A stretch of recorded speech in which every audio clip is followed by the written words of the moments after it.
PSC ഡയറിയിലേക്ക് സ്വാഗതം.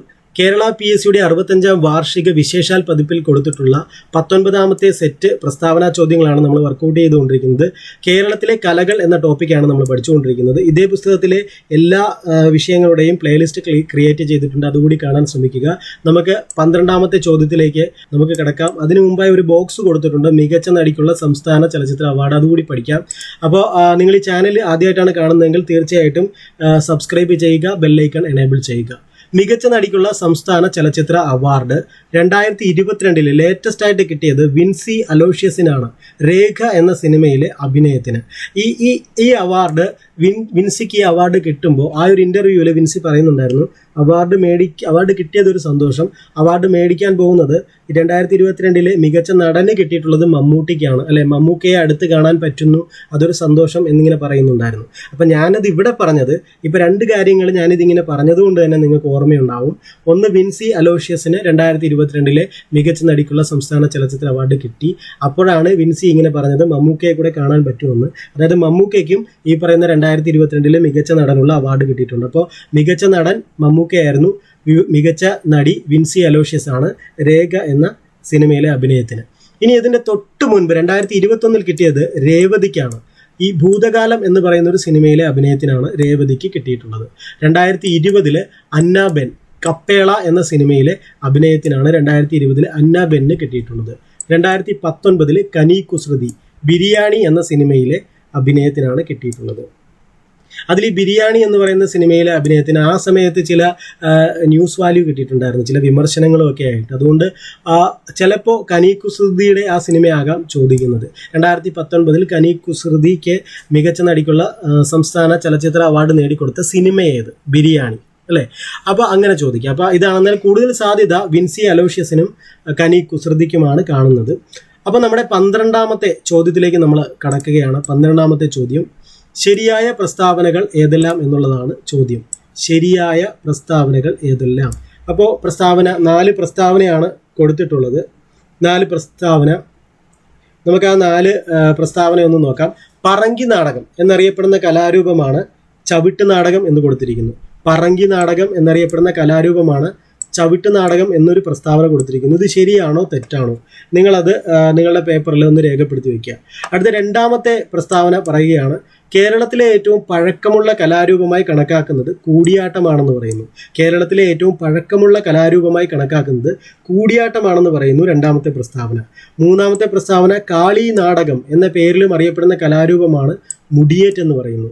കാളി നാടകം എന്ന പേരിലും അറിയപ്പെടുന്ന കലാരൂപമാണ് മുടിയേറ്റ് എന്ന് പറയുന്നു. 4ാമത്തെ പ്രസ്താവന പറയുന്നു, വേഷവിധാനത്തിന് കഥകളി ഏറ്റവും കൂടുതൽ കടപ്പെട്ടിരിക്കുന്ന കലാരൂപം ഓട്ടൻതുള്ളലാണ് എന്ന് പറയുന്നു. വേഷവിധാനത്തിന് കഥകളി ഏറ്റവും കൂടുതൽ കടപ്പെട്ടിരിക്കുന്ന കലാരൂപം ഓട്ടൻതുള്ളലാണെന്ന് പറയുന്നു. അപ്പോൾ ഇതിൽ ഏത് പ്രസ്താവനയാണ് ശരിയായിട്ടുള്ളത്, ഏതൊക്കെ പ്രസ്താവനകളെന്ന് നിങ്ങൾ ഈ ഓപ്ഷൻ നോക്കി കണ്ടുപിടിക്കുക. ഓക്കെ, നിങ്ങൾ നിങ്ങളുടെ ഓപ്ഷൻ നോക്കി കണ്ടുപിടിച്ചു എന്ന് വിചാരിക്കുന്നു. ഇവിടെ ശരിയായിട്ട് വരുന്നത് ഓപ്ഷൻ എ ആണ്. ഇതാണ് ഇതിൻ്റെ ശരിയുത്തരമായിട്ട് വരുന്നത്. അതായത് 1, 2, 3 എന്ന് പറയുന്ന പ്രസ്താവനകൾ, ആദ്യത്തെ 3 പ്രസ്താവനകൾ ശരിയാണ്. 4ാമത്തെ പ്രസ്താവന തെറ്റിപ്പോയി.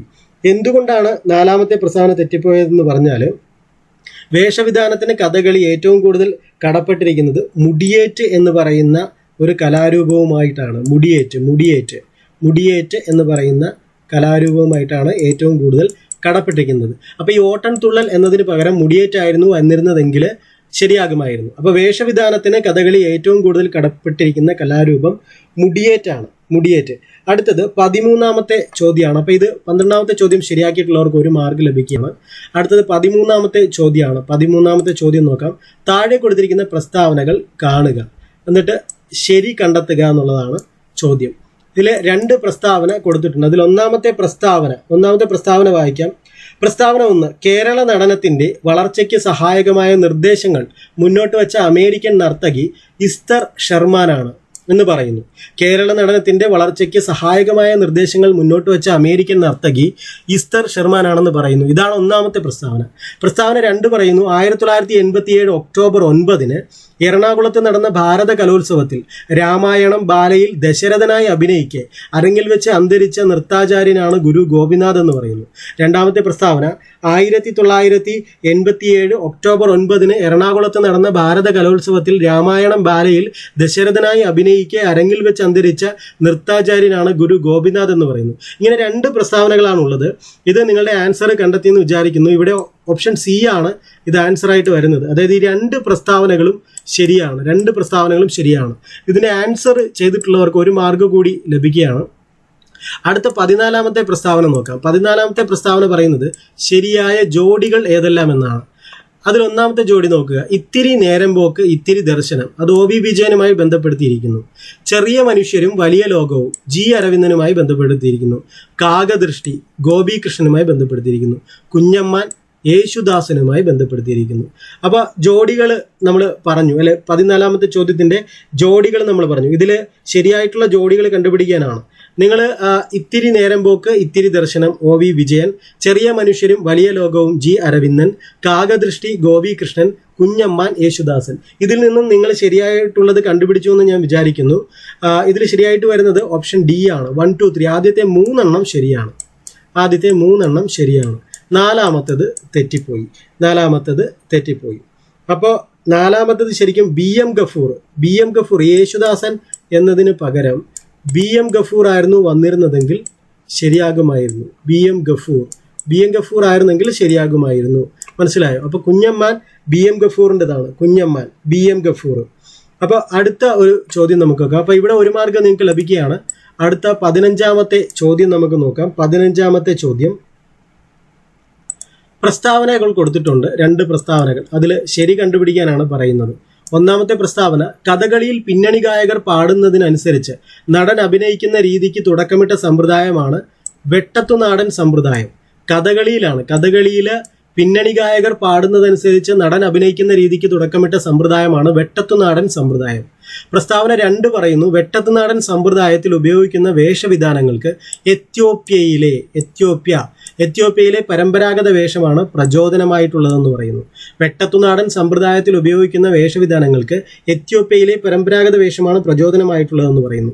അല്ലെ, ഞാൻ പറഞ്ഞു ആദ്യം നമ്മൾ ഇതേ പുസ്തകത്തിലെ കല എന്നൊരു ടോപ്പിക്കിന്റെ 2 ക്ലാസ്സുകൾ നമ്മൾ എടുത്തിട്ടുണ്ട്, പ്ലേലിസ്റ്റ് ക്രിയേറ്റ് ചെയ്തിട്ടുണ്ട്. അത് കണ്ടവർക്ക് ഈ ചോദ്യം പെട്ടെന്ന് കിട്ടും. അപ്പോൾ ഇതിൽ ശരിയുത്തരമായിട്ട് വരുന്നത് 2 പ്രസ്താവനകളും ശരിയാണെന്നുള്ള സി ഓപ്ഷനാണ്. ഇവിടെ ശരിയായിട്ട് വരുന്നത് 2 പ്രസ്താവനകളും ശരിയാണ്. ഈ പറയുന്ന 2 പ്രസ്താവനകളും ശരിയാണ്. അപ്പോൾ ഇത് ശരിയാക്കിയിട്ടുള്ളവർക്ക് 1 മാർക്ക് കൂടി ലഭിക്കുകയാണ്.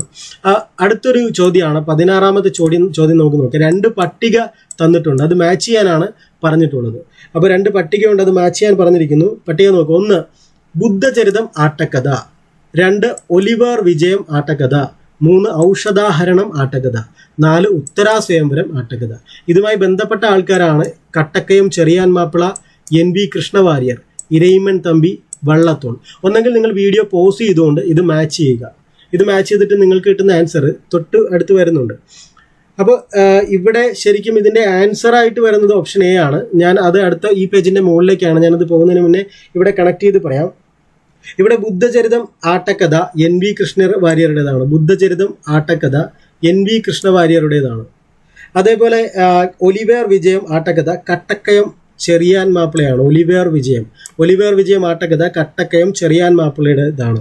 അടുത്തത് ഔഷധാഹരണം ആട്ടക്കഥ, അത് വള്ളത്തോളുമായി ബന്ധപ്പെട്ടതാണ്. ഉത്തരാസ്വയംവരം ആട്ടക്കഥ ഇരയിമ്മൻ തമ്പിയുമായി ബന്ധപ്പെട്ടതാണ്. ഇതിങ്ങനെയാണ് വരുന്നത്. ഇതിങ്ങനെ കറക്റ്റായിട്ട് മാച്ച് ചെയ്തിട്ടുള്ളവർക്ക് അവരുടെ ഇത് ഓപ്ഷൻ വരുന്നത് ഇതിൻ്റെ 16ാമത്തെ എ ഓപ്ഷനാണ്. 16ാമത്തത് എ ഓപ്ഷനാണ്. നിങ്ങളത് ബുക്കിൽ രേഖപ്പെടുത്തിയിട്ടുണ്ടെങ്കിൽ വീഡിയോ പോസ് ചെയ്തുകൊണ്ട് ഇവിടുന്ന് കണ്ടുപിടിക്കാവുന്നതാണ് അല്ലേ. 16ാമത്തേത് എ ഓപ്ഷനാണ്. അപ്പോൾ ഇത് ഈ പേജിൻ്റെ 2 സൈഡിലായിട്ട് കിടന്നുകൊണ്ടാണ് ഞാൻ അങ്ങനെ പറഞ്ഞു തന്നത്.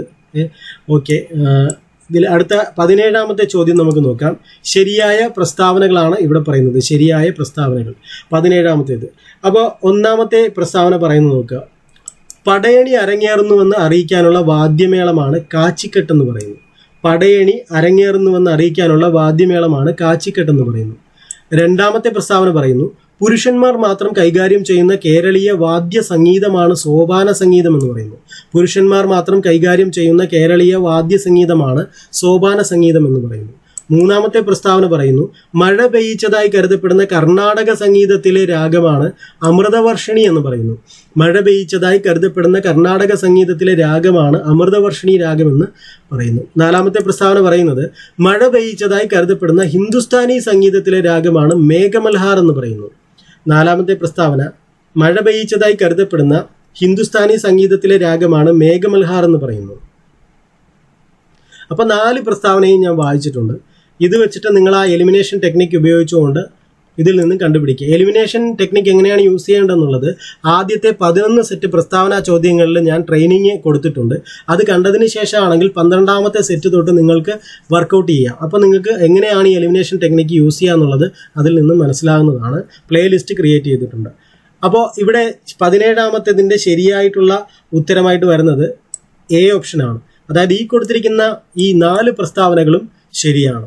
അടുത്ത 18ാമത്തെ ചോദ്യമാണ്. 18ാമത്തെ ചോദ്യം 2 പട്ടികകൾ കൊടുത്തിട്ടുണ്ട്. ആ 2 പട്ടികകൾ മാച്ച് ചെയ്യാനാണ് പറഞ്ഞിട്ടുള്ളത്. ഒന്നാമത്തെ പട്ടികയിൽ തിറ, ആലമ്മാല നാടകം, കുത്തിയോട്ടം, ഗദ്ദിക എന്ന് കൊടുത്തിരിക്കുന്നു. ഇതുമായി ബന്ധപ്പെട്ട ജില്ലകൾ വയനാട്, പാലക്കാട്, തിരുവനന്തപുരം, കോഴിക്കോട് എന്ന് കൊടുത്തിരിക്കുന്നു. അപ്പോൾ നിങ്ങളിത് മാച്ച് ചെയ്യുക. 2 പട്ടിക എ, പട്ടിക ബി ആയിട്ട് മാച്ച് ചെയ്യുക. നിങ്ങൾ വീഡിയോ പോസ് ചെയ്തിട്ട് മാച്ച് ചെയ്യുക. ഓക്കെ, നിങ്ങൾ അതിൻ്റെ ആൻസർ കണ്ടുപിടിച്ചു എന്ന് വിചാരിക്കുന്നു. ആൻസർ ഈ ഓപ്ഷനിൽ ഉണ്ടോ എന്ന് നോക്കുക.